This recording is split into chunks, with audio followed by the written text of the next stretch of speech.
अब भैया हमारी बात सुन लो, जितने अच्छे काम करने सब आज कर लो, कल से चोरी करेंगे, पूरे ब्रजमंडल में आतंक मचाएंगे, हमारो ही दूध घी दही है, हम ही चोरी करके खाएंगे। ठाकुर जी ने चोरी क्यों की?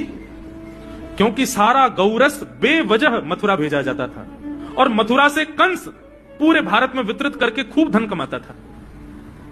इस वजह से ब्रजवासी प्रताड़ित होते थे, क्योंकि गैया के लालन पालन में जितना खर्चा होगा सब करो ब्रजवासी। फिर 4 मटके मिलते थे, 4 में से 3 को तो बेच देते थे, 1 में पूरा घर चलता था। यह हालत थी ब्रज की। इसलिए ठाकुर जी ने कहा कि भैया राजी राजी नहीं तो गैर राजी, हम जितने बाकी की मटकी मथुरा भेजे वाली उनको सबन को तोड़ फोड़ करेंगे, उनमें से मक्खन निकाल निकाल के खाएंगे, एक दूसरे को खवाएंगे और सब यहीं रहेगो, मथुरा नहीं जाएगो कछु भी। इसलिए ठाकुर जी ने चोरी की। सबसे पहले प्रैक्टिस अपने घर में ही कर लें कैसे करनी है चोरी। तो अगले दिन ठाकुर जी सवेरे उठे और देखने लगे यशोदा मैया देख तो नहीं रही, और ठाकुर जी चुपचाप गए महाराज जहां पर सारे मक्खन दूध दही रखे, वहां पहुंच गए गौरस भंडार में। और गौरस भंडार में एक मटकी के ऊपर से ढक्कन हटाए करके जैसे ही ठाकुर जी ने हाथ बोर के पानो प्रारंभ किया, सामने एक खंबा था, उसमें मणि लग रही थी। आज पहली बार 3.5 वर्ष की आयु में ठाकुर जी ने अपना प्रतिबिंब देखा।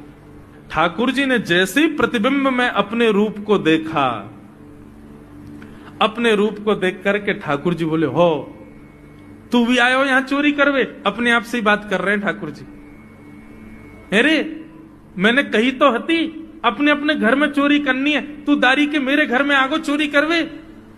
ठाकुर जी अपने प्रतिबिंब से बात कर रहे हैं। अब गौरस भंडार में ठाकुर जी की आवाज गूंज रही थी और वो गूंजते हुए रसोई घर में जा रही थी। रसोई में मैया ने सुनी, बोले ये लाला कहां थे बोल लो है, उठ गयो कन्हैया, मुकु पतो भी ना चली, नूपुरन की आवाज ना आई। मैया दौड़ करके गई तो देखा ढूंढते ढूंढते गौरस भंडार में ठाकुर जी अपने प्रतिबिंब से बात कर रहे हैं। कितनी सुंदर झांकी है ठाकुर जी की। ठाकुर जी मक्खन पा रहे हैं। बोले अच्छा अब आ तो गयो है यहां पे, लेकिन सुन चुपचाप चोरी करके भाग जाइयो। लाला ओ कन्हैया। ठाकुर जी घबरा गए, मैया कैसे आ गई? हाँ मैया, कौन से बात कर रहा हो तू? अरे मैया देख हमारे घर में चोर घुसायो है। अपने प्रतिबिंब को दिखा करके ठाकुर जी कह रहे हैं, देख मैया हमारे घर में चोर घुसायो, जे चोरी कर रहा हो हमारे यहाँ के मक्खन की, तो मैया को पकड़वे आयो हूं। मैया हंस भी रही है और क्रोध भी कर रही। बोले अच्छा जे चोरी कर रहा हो? बोले हाँ। चल याकू तो मैं पकड़ लूंगी, लेकिन जे बता तेरे हाथ में मक्खन कैसे लगो? तू तो याकू पकड़वे आयो ना। अब मैया याकी मैं कहा बताऊं, मैंने मेरे हाथ में पद्म राग के ऐसे ऐसे बढ़िया कंगन पहना रखे हैं, कड़ूला पहना रखे हैं सोने के। जब मैं धूप में निकलूं ना तो धूप की किरण से मुंह को बहुत जलन है जाए हाथ में।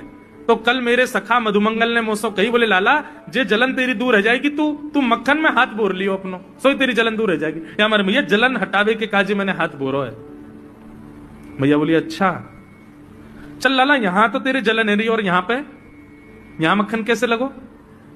ठाकुर जी बोले मैया मैं अपनी जलन दूर कर रहा हूं। इतने में जन कहां एक मक्खी आके मेरे मुंह पे बैठ गई।